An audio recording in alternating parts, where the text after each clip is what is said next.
몸풀기입니다. 요즘 많이들 몸을 풀고 있어요. 누가 푸는 몸풀기인지 보겠습니다.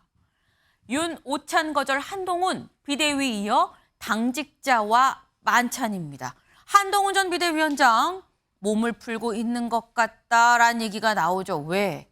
다시 한번 이런 얘기가 들려왔습니다. 윤석열 대통령이 점심 식사하자라고 한 부분에서 좀 거절을 했었는데 비대위에 이어서 같이 선거를 뛴, 총선을 뛴 당직자들하고는 만찬을 했다라는 거죠. 언제? 지난 3일 저녁에 한 중식당에서 다 같이 모였다고 합니다. 그 모습 같이 볼까요? 이 모습입니다. 굉장히 많이 모였죠. 일단 한동훈 전 비대위원장이 가운데 이렇게 있고요. 김영동 비서실장이 같이 약간 귀엽게 이렇게 하고 같이 찍었습니다. 그 주변을 같이 있었던 뭐 당직자, 경호원들 다 같이 모여서 지금 사진을 찍었습니다. 근데 이 자리에서 한동훈 위원장이 뭐라고 했느냐. 우리 정기적으로 좀 봅시다라고 얘기를 했다라는 거예요. 우리 처음 같이 호흡을 했다. 종종 교류합시다. 특별한 추억이 있는 멤버들이 소중하다라고 얘기를 했다는 겁니다. 김광선 변호사님, 정기적으로 보자. 요거 예사롭게 들리지 않는다. 어떻게 해석해야 됩니까? 이제 한동훈 비대위원장이 만약 정치를 정말 떠난다고 한다면 네. 이제 정기적으로 볼 일이 없겠죠. 물론 뭐 이전에 같이 추억 쌓고 뭐 그런 사람끼리 사모임쇼를 보는 경우는 있을 수 있겠죠. 그런데 지금 같이 사진 찍고 그날 만난 사람들이 당직자 아닙니까? 그러면 어떻게 보면 이제 당직자 챙기기라 볼 수 있고 어떤 자신에 대한 것이 물론 뭐 국회의원 당선자랄지 낙선자들과 만나는 것도 중요하지만 가장 실무를 하고 있는 그러한 뭐 사람들을 꼼꼼히 챙기고 이런 모습들이 사실은 본인의 어떤 선한 정치의 영향이 선한 정치력에 좋은 영향을 미칠 수 있어요. 그래서 뭐 저건 뭐 당연하다고 하면서도 이제 거기서 나온 자리가 이제 정기적으로 만남 갖자 그리고 자주 보자 했다는 얘기인 거 아닙니까? 그러면 네. 한동훈 비대위원장이 정치를 계속 하려는 생각을 하고 있다 이렇게 볼 수 있고 가장 중요한 것은 바로 눈앞에 있는 과연 전대에 당대표로 출마할 것인가 안 할 것인가 그 부분 아니겠습니까? 네. 그런데 아마 뭐 지금 고심은 하고 있지만 저는 이제 계속 출마할 가능성이 높다고 얘기를 해왔었고 네. 지금 당직자 만찬이 지금 더 중요한 의미를 갖는 이유는 윤 대통령이 식사하자고 했는데 몸이 안 좋아서 거절했잖아요. 그런데 비대위원들하고 식사했고 당직자하고 식사했고 또 지난번 뒷모습 찍힌 사진을 보면 건강한 모습이단 말이에요. 그럼에도 불구하고 아직까지 식사를 하지 않고 있다는 것 자체는 사실 이제 둘만의 어떤 감정, 그것이 문제가 될 수가 있고, 그다음 두 번째는 이제 대통령과 어떤 거리두기를 하는 것이 자기가 앞으로 정치적 행보에 있어서 오히려 도움이 될 수 있다. 그런 생각을 할 수 있다고 충분히 봅니다. 그래서 지금 계속적인 이어지는 만찬이랄지 모임 자체는 당대표 출마를 위한 저는 뭐 전 단계다 그렇게 보고 있습니다. 정기적으로 좀 보자라고 얘기를 한 게 결국은 앞으로 본인의 정치 행보를 특히나 가깝게는 전당대회를 좀 염두에 둔 행보일 거다라고 말씀하시면서 윤 대통령이랑 거리 두는 것 같다라는 말씀까지 하셨는데 윤 대통령과의 오찬 얘기 중에 잠시 이제 좀 따로 좀 얘기를 좀 해보겠습니다. 일단 뭔가 다음 수를 포석을 좀 하나씩 두어가고 있는 거 아니겠느냐라는 얘기가 나와요. 특히나 정기적으로 보자고 얘기한 이 자리, 만찬 자리가 어떤 성격의 자리인지를 알려면 이 자리에서 무슨 얘기가 나왔는지를 보면 알 수 있겠죠. 다음 기사 볼까요? 네. 이 자리에서 한동훈 비대위원이어 당직자들과 저녁 식사. 제목은 사실 아까 기사랑 대동소이합니다. 그런데 여기를 좀 보겠습니다.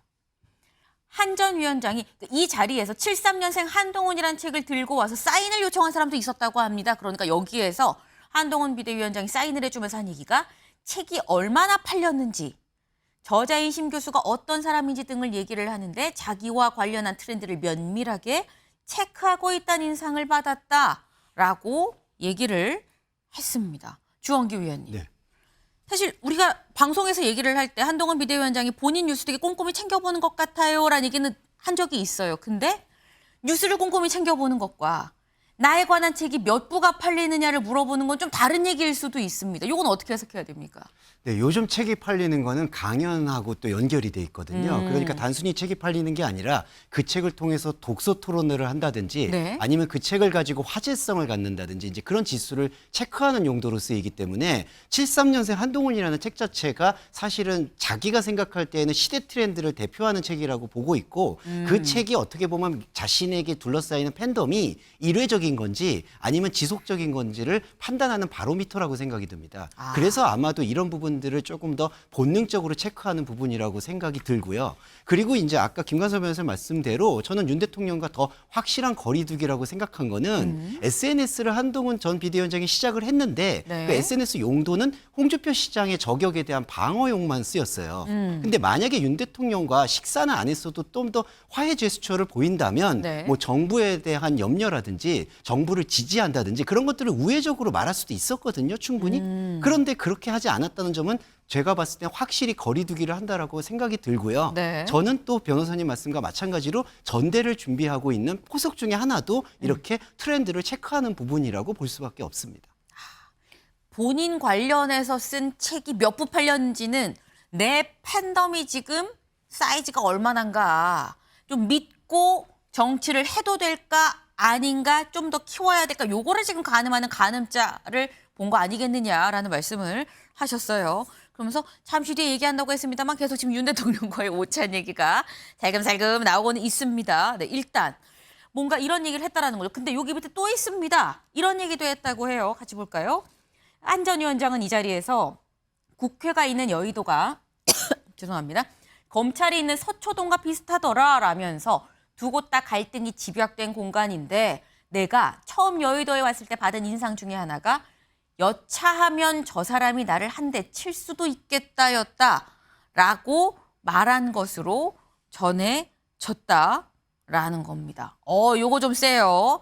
여차하면 저 사람이 나를 한 대 칠 수도 있겠다라는 인상을 여의도에서 첫인상으로 받았다라고 얘기를 했습니다. 윤주진 위원님. 네. 이건 첫인상이 어땠다는 겁니까? 그만큼 뭐 험악하다는 거겠죠. 근데 한동훈 위원장이 왜 이 당직자, 사무처 당직자들을 챙겼을까? 저는 그 심리를 어떻게 추측을 하냐면은 네. 한동훈 위원장은 여의도에 뿌리가 없어요. 정치적 뿌리가 없죠. 근데 그런 한동훈 위원장이 왔을 때 24시간 호흡을 하면서 교감하고 생각을 나눴던 사람들이 누구냐? 바로 이 사무처 당직자들입니다. 근데 잘 아시겠지만 각 당의 여야 각 정당의 비대위원장이나 대표실 정도를 가는 사무처 당직자들은 상당히 뛰어난 인재들이 선발돼서 가죠. 그렇죠. 정보도 많고요. 동향과 분위기에 대한 그 면밀한 어떤 감각이 있는 사람들입니다. 따라서 한동훈 위원장은 이런 사무처 당직자들만 꾸준히 만나도 여의도 돌아가는 판을 다 할 수 있습니다.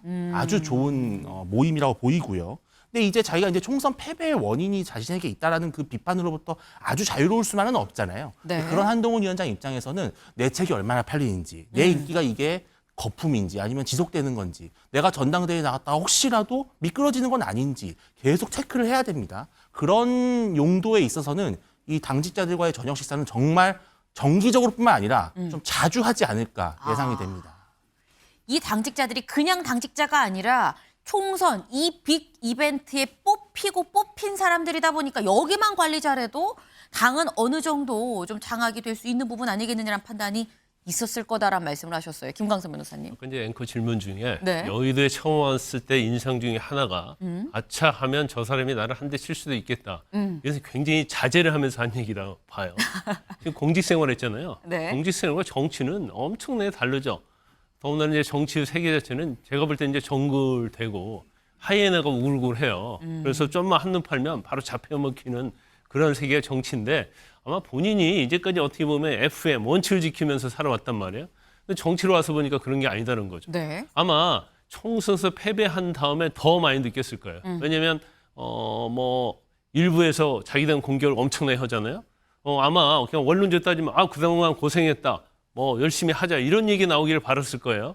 그런데 그게 아니고 특히 이제 대구시장 홍준표 시장부터 막 오히려 막 사냥개 이고 막 공격을 하잖아요. 네. 그게 이제 정치의 내혹한 세계예요. 그래서 이제 한동훈 비대위원장이 어떤 자신의 정직함, 원칙론 이런만 가지고는 정치를 하다가는 잘못하면 뭐 하이에나에게 잡혀 먹을 수 있는 거죠. 그래서 본인이 아마 100 며칠 동안의 이 기간이 정치에 있어서 엄청난 많은 깨달음을 줬을 거예요. 그래서 저걸 깨달을 정도 됐으면 향후에 있어서도 네. 뭐 전대를 나가든 정치를 하든 간에 많은 도움이 될 거고 그런 걸 가정하에 의해서 뭔가 정치의 행보를 해야지 단지 뭐 순진한 마음에 했다가는 뭐 정치에 있어서는 대성하기 어렵다는 걸 느꼈다고 저는 봅니다.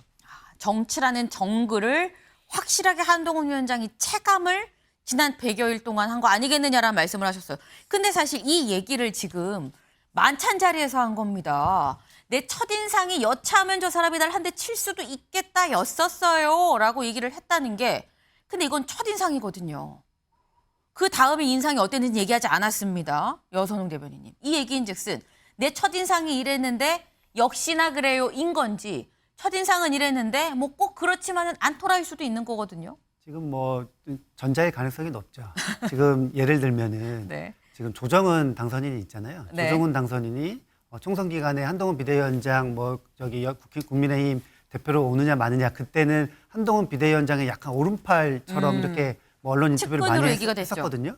근데 최근에는 그러니까 이제 총선 끝나고 대표하고 그리고 용산이랑 안전이 멀어졌다 이런 이야기가 나오는 즈음에는 한동훈 위원장을 굉장히 저격하는 듯한 모습들을 많이 보여요. 뭐 대통령 그 오찬 자리에도 나 같았으면 탈핵을 먹고 갔을 거다. 그리고 또 최근에는 지금 뭐 TF 백서 맡았잖아요. TF 백서 TF 팀장을 맡았는데 거기서 이제 뭐 언론 보도에 따르면은 한동훈 위원장 책임론을 제기하는 듯한 그런 문항들이 이제 많이 보도되고 있어요. 그런 거를 보면서 야, 이 정치가 이렇게 비정하구나 이런 거를 조금 알았을 것 같아요. 그리고 저는 이제 한동훈 비대위원장이 최근에 한동훈 팀을 만들고 있다 이런 생각이 들거든요.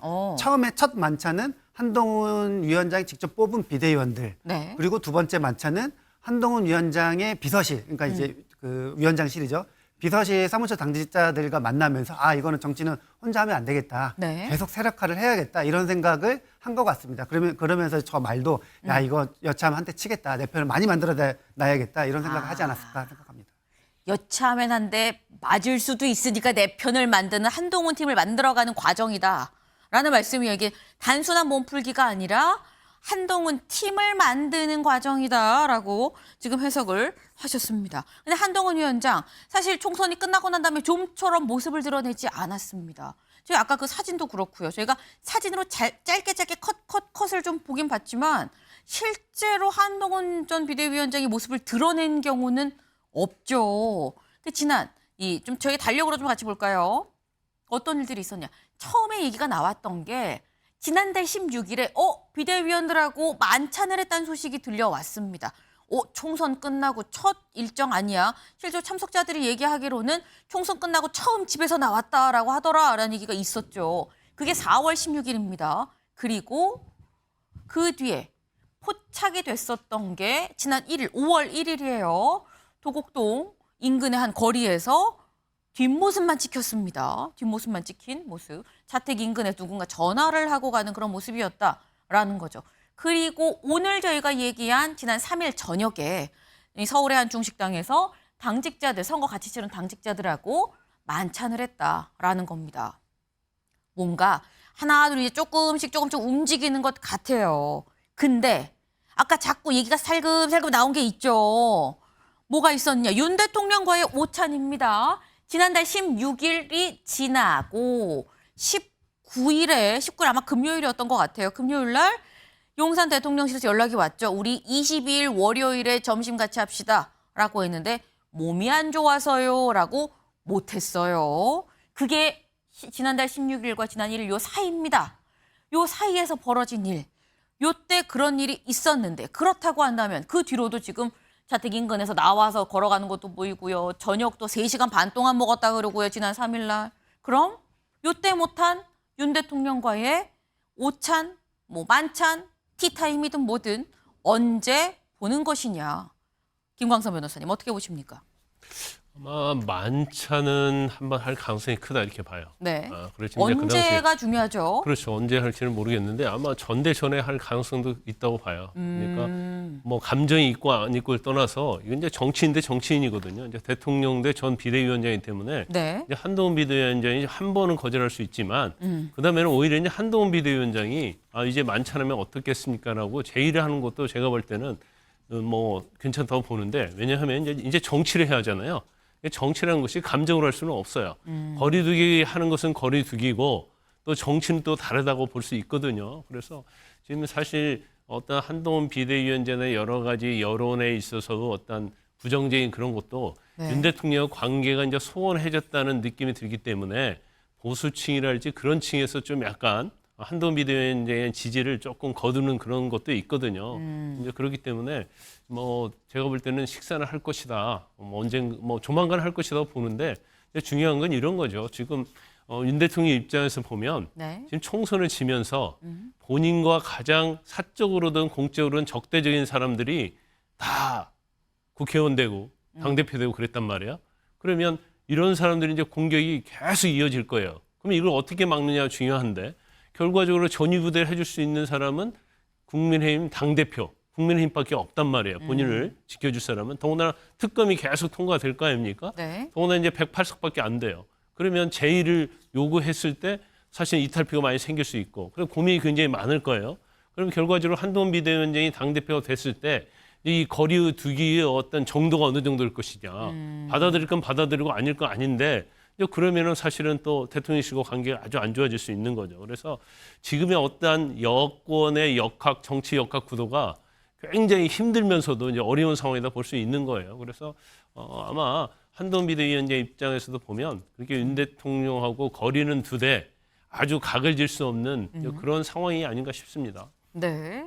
아마도 한동훈 전 비대위원장이 곧 만찬을 하지 않겠느냐. 그리고 먼저 제안을 할 수도 있다. 시기는 어쨌거나 전당대회 전이 될 거다. 왜? 정치인 한동훈이라면 대통령과의 관계를 나쁘게 갖고 갈 수만은 없다. 대통령 역시 지금 각종 특검법이 국회에서 통과가 된다고 하면 한동훈 전 비대위원장과 사이를 나쁘게 갖고 가는 게 썩 좋은 판단이 아니기 때문에 약간 상호 이해가 맞는다라는 취지로 지금 말씀을 하셨습니다. 일단 뭐 전당대회 전이라고 하지만 아직 그럼 그렇게 치면 좀 많이 남았어요. 그렇게 치면 뭐 고시 될지 한 달 뒤가 될지는 알 수 없는 상황인데 그렇다고 한다면 일각에선 한동훈 전 비대위원장이 윤 대통령보다 이 사람이랑 먼저 밥 먹는 거 아니야? 라는 얘기를 한 사람도 있습니다. 누군지 직접 들어보시죠. 근데 문자가 왔어. 안녕하세요. 김웅구 선생님 맞나요? 네. 저는 한동훈 비대위원장입니다. 네. 깜짝 놀란 거예요. 그래서 내가 바로 전화했죠. 네. 못 만났으니까 사람을 이제 만나보면 더 친해지고 가까워지겠죠. 빨리 몸이 좋아져서 네. 만나서 밥을 먹던 소주나 막걸리 언제하는데 한동훈 위원장 술 안 해요. 못한다며요. 네. 술을 아예 안 합니다. 그래서 내 옆에만 있어달라. 아니면 내가 이번에 만나면 네. 한 잔 주고 싶어요. 고생했다고. 네, 김은국 씨 애주가로 소문이 나 있죠. 말하면서도 막 즐거움이 보여요. 소주다, 맥주다. 즐거운 모습이 지금 눈에 보입니다. 근데 옆에서 얘기하죠. 한동훈 비대위원장 술 못해요. 라고 딱 얘기를 하니까 그러면서 옆에만 있어도 돼요. 라고 얘기를 합니다. 한동훈 전 비대위원장이 술 못한다는 건 진즉의 얘기가 나왔었죠. 그 얘기도 좀 들어보고 올까요?